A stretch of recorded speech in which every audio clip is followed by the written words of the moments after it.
Welcome to CorkCon Today for December 10th, 2019. This is the show where I break down some of the biggest stories happening in the world of cord cutting right now and give you my opinion on them. Now, this is my opinion. If you want to learn more about these stories, check out the show notes down below. I'll put a link to each story so you can read about them for yourself and let us know what you think. I'd love to hear from you. If you're new here, do me a favor, hit that subscribe button, hit that thumbs up. It really does help us because it lets YouTube know you enjoy what we do here.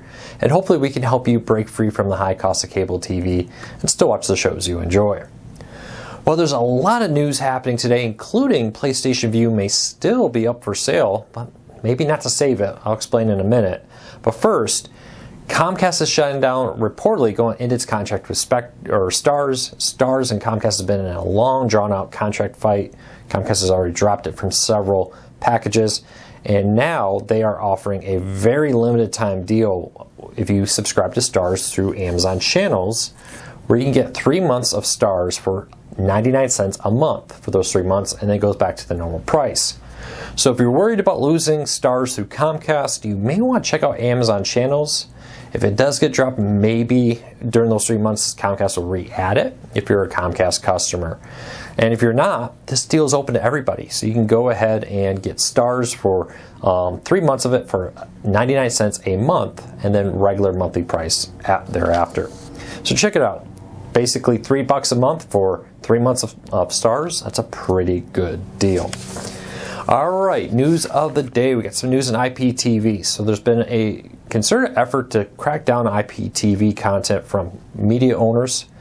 Now there is a interesting thing happening. A hacker has reportedly compromised a service called Helix Hosting, which is an IPTV service. Appears to be pretty popular in Europe.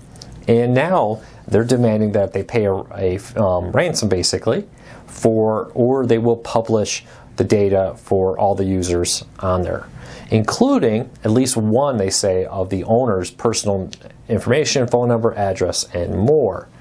Very interesting case here. They gave them until 11 p.m. Now, they didn't say a time zone, so that time may have already passed, or maybe sometime in Europe, or maybe Eastern Pacific, we don't know. But they have until today to either pay this what the hackers are asking for, or subscribers and resellers' personal information will be released on the internet. It'll be very interesting. Many of these IPTV services have hundreds of thousands of subscribers. Some of the very larger ones have reportedly even had millions. The ability to get your hands on this information is very valuable because they can turn around and resell it. So it would not be a surprise at all to see this become more and more popular in the months to come, where hackers target this. We talked about this a lot during the Disney Plus hacking scare, where it wasn't Disney Plus being hacked, it was other sites which didn't have as good of security getting hacked, getting the credentials, the usernames, the passwords, other information, and then going to use that information on Disney Plus and other services. Well, now with IPTV becoming so big, they're now becoming a target of this. So, hey, maybe Netflix has pretty good security, let's say. I don't know if they do, but let's just say they do, compared to this IPTV service, which may not have as good security. Let's go compromise that. Maybe the username and passwords would be the same as Netflix, or maybe we can get the credit card numbers and sell those online. That's a pretty powerful one. So I wonder if this has ever happened before. You have to assume that this may not be the first time an IPTV service has been targeted this way. And if this is successful, probably won't be the last. So keep that in mind. So let me know, have you ever used that service? Are you worried? Leave us a comment. But keep that in mind. It goes back to my thing about passwords. The password for your bank should never be used anywhere else. And maybe you need to start considering passwords to services like Netflix, Hulu, and Amazon in a similar manner. Really, anything that has ability to cost you money should be on a secure password. What people fall victim to a lot is, hey, I'm just going to use the same password everywhere. If I want to just leave a comment on Joe Bob's blog, for example, and that blog gets compromised, now they have the password to everything because I use the same one. Or if you have a junk password, like, okay, this is the password I use when I really don't want to worry about, that's like a website I'll never go back to. Here's a completely junk password there. You can also try to use password management software. I know LastPass and others are very popular, so maybe check those out too. All right, next story up of the day. According to MoffettNathanson, which is a very well-respected research group who has studied the world of cord cutting and TV for a very long time, he says that AT&T TV Now may be on its way out. And according to Broadcast Cable, the website, AT&T TV Now, according to them, and their interpretation of the MoffettNathanson letter they saw, may be joining PlayStation Vue in the graveyard of streaming services. So this raises the question, is AT&T TV Now shutting down? According to this report, it could be, but I would caution a little bit here. I know I've talked about this since the summer that AT&T had wanted to eventually take what was at the time DirecTV now AT&T TV Now, and merge it into what we now know as HBO Max. AT&T has said, yeah, in 2021 we'll be bringing live TV into HBO Max. From the sounds of it, it's very similar to Hulu. We'll have this base package, and then if you wanted to add live TV on top of it, you could. And they said, hey, that way you have your live TV and your on-demand HBO Max content in one app, one user interface, one search, one management system. Which sounds a lot like Hulu, and Hulu's doing pretty well, so it may not be a bad system to mimic. The idea that, hey, my ESPN Live is right next to my Game of Thrones on demand is not a bad system. Now the question is, will this just be merging in AT&T TV Now customers, or will they shut down AT&T TV Now and say, hey, if you want live TV, go subscribe over to HBO Max? I don't know. That's a good question. It's probably not happening tomorrow no matter what happens. But I do agree with the MoffettNathanson assertion that AT&T TV Now is not AT&T's main priority. They don't seem all that interested in it right now.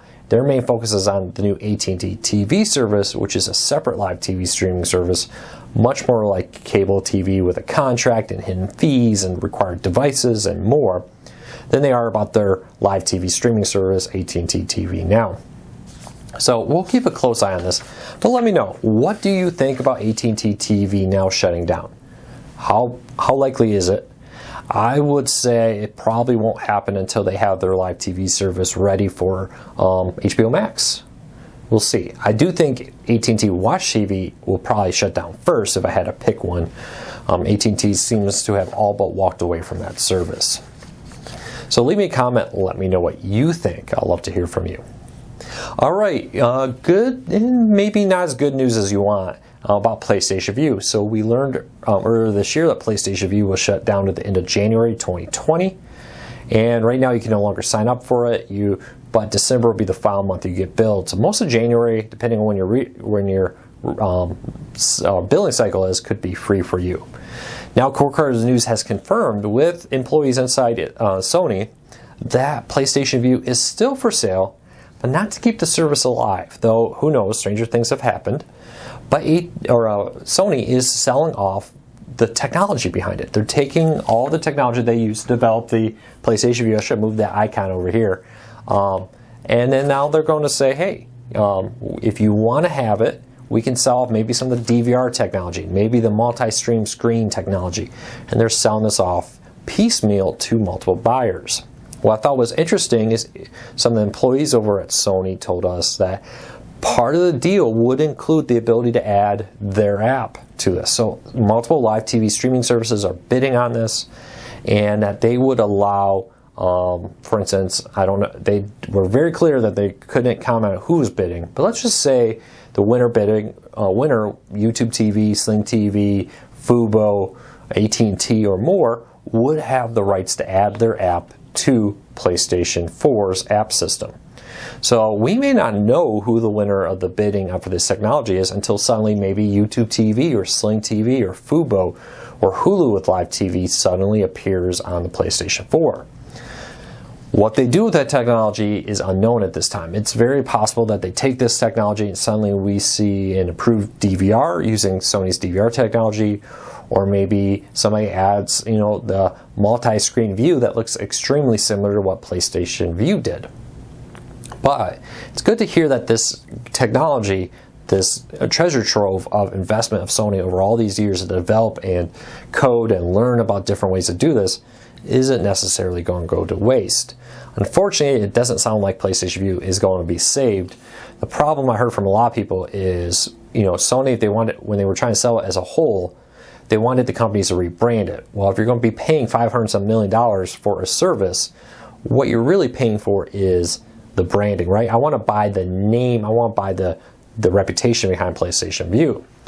Well, if you have to go rename it, it kind of eliminates a lot of the interest in that, because I can go spend $500 million to build a service and to attract the subscribers from PlayStation Vue maybe a lot more effective than if I just buy it and rename it. So it'll be interesting to see what happens here.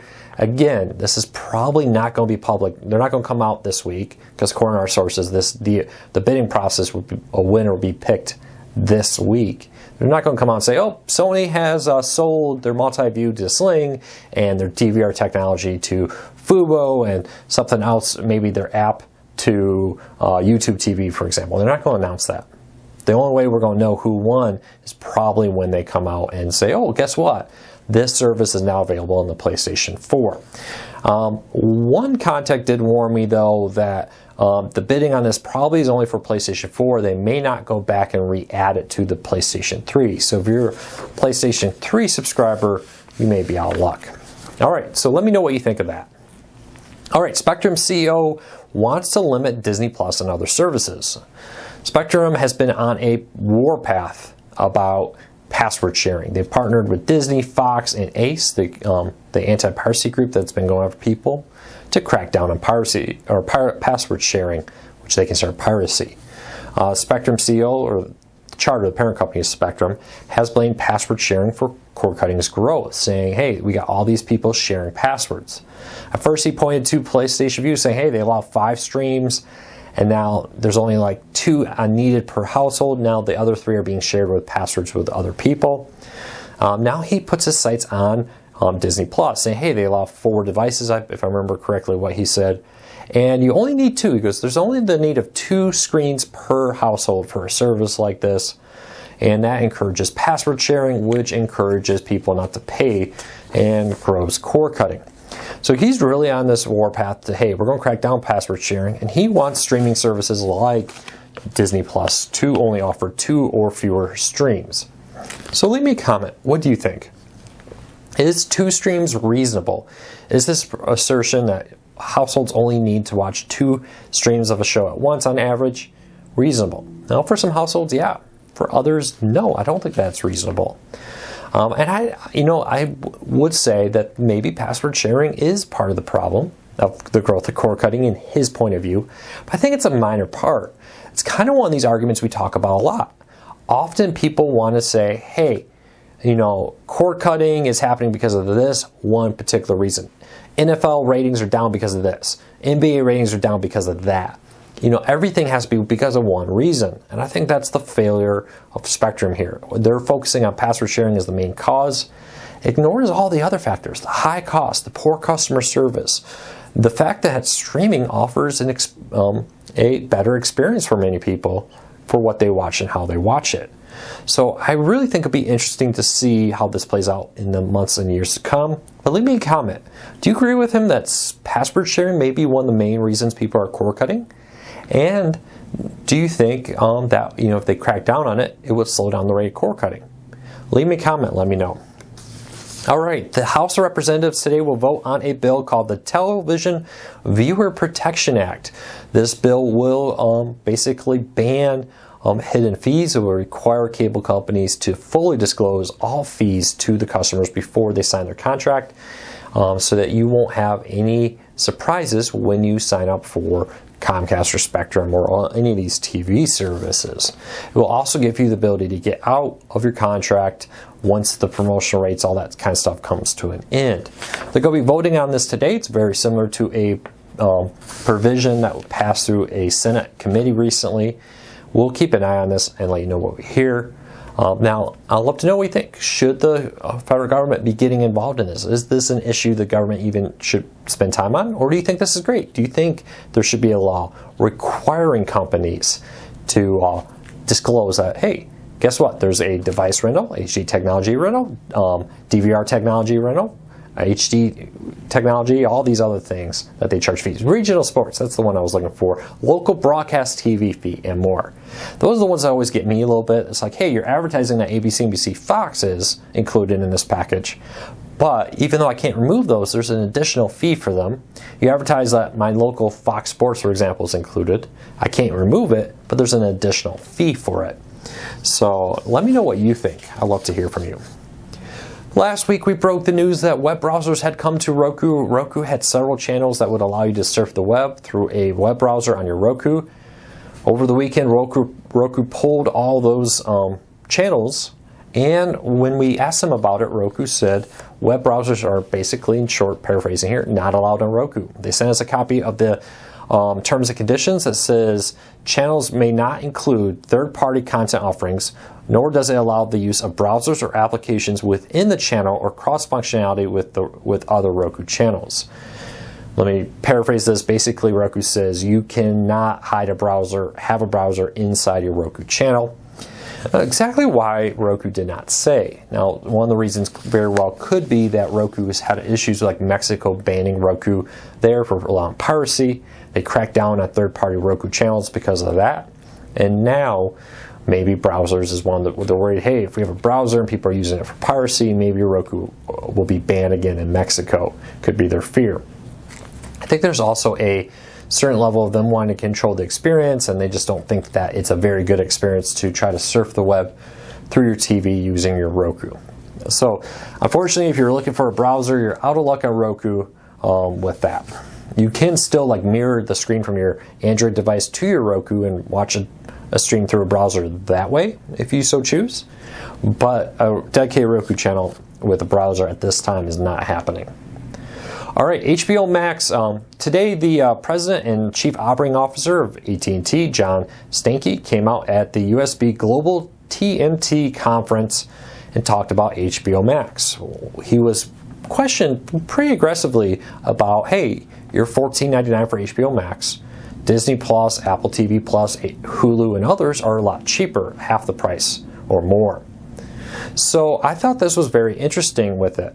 And he said, hey, we offer twice the amount of content, so yeah, of course we're going to be more money because we offer twice the amount of content. And that we're going to offer content for everybody. And kind of insinuated that Disney Plus is just mostly for kids, maybe some nostalgic adults. He was like, hey, we can target the teenagers, the moms, the dads, and the kids in the household with HBO Max using our Time Warner content. So let me know what you think. Do you agree with his assertion that, hey, there is so much content with HBO Max that we justify the cost of twice the price of some of our competitors? Or do you think he's overcharging? Leave me a comment. And the story down below if you want to read more about what he said. And lastly, the story of the day, Pluto TV now has 175 content partners, including Discovery, CNN, BBC, and more. So yesterday at the same conference, Viacom's president and CEO Bob Bakish, B-A-K-I-S-H, I apologize if I mispronounced your name, came out and announced that Pluto TV now has 175 content partners. We don't have a full list of them, but they do include some pretty big names, and that's how you get like a 24/7 channel of classic Doctor Who, because they partner with the BBC. You get like a 24/7 Cake Boss channel because they partnered with Discovery and more. Now, we learned earlier this year that Discovery doesn't actually get paid up front. What they do is Pluto TV has a rev share, a lot like YouTube TV where you're watching this, where, hey, if you get views, you get ad revenue from that, and then we give you a certain percentage of that. I'm assuming it's probably like YouTube where they get the majority, it goes to Discovery, and Pluto TV keeps part of it, which is a great system because there's very low risk in adding content to Pluto TV. For Viacom, they don't have to pay to get a bunch. For Discovery, it's like, hey, if people watch it, great. If they don't watch it, the cost of running the service is all on Viacom. So it's very interesting. Viacom also announced that the average watch time for users is continuing to go up, which is good news because as more people watch, more ads are shown, more revenue for Viacom, more revenue for the BBC and Discovery and more. So we'll keep a close eye on this. It seems like Viacom's purchase of Pluto TV is paying off, and I'd love to know what you think. And if we ever find out a full list of all 175 partners, we'll make sure to let you know. All right, that's it for today. Hope you're staying warm wherever you are. Big cold front came through Texas today, so be safe wherever you are. Thankfully, we just got some rain and very cold temps. So if you're somewhere we're getting ice, snow, or more, be careful out there. We'll be back tomorrow with more core cutting today. I appreciate your support. Thank you. I'll see you tomorrow.